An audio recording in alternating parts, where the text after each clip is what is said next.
سلام، كيراكم دايرين؟ ان شاء الله تكونوا بخير وعلى خير. اليوم جبت لكم واحد الوصفه مختلفه، طبق تاع سلطه بصح نستعمل فيه البطاطا الحلوه. كما كتشوفوا هنا كان عندي بطاطا حلوه راني نغسل فيها. سبحان الله هذه عندها بجيلات.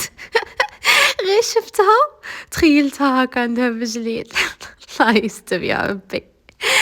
من بعد تقشروها وتقصوها دواور كيما هاك، وتسلقوها في الماء يكون ديجا غالي فيه شويه ملح شويه برك. بعد تجيبوا مقلاة تذوبوا فيها الدهان كما كتشوفوا ذوبت فيها انا شويه تاع الدهان. ايوا وتحطوا داك البطاطا الحلوه. نسيت ما قلت لكمش الماء اللي نسلقوه فيه، قلت لكم نورمالمون نديروا فيه الملح، مانيش عارفه الا قلت ولا لا. المهم تحمصوها كيما هاك بهذاك الشكل. ومن بعد تجيبوا سلطه ورقيه تخلطوها بالزيت والملح والخل، معاها طوماطش والبصله. ايه تحطوا داك السلطه ورقيه من تحت، ومن بعد تحطوا هذوك الحبيبات تاع البطاطا اللي كنا حمرناهم، تزيدوا الطوماطش والبصله والبيض المسلوق.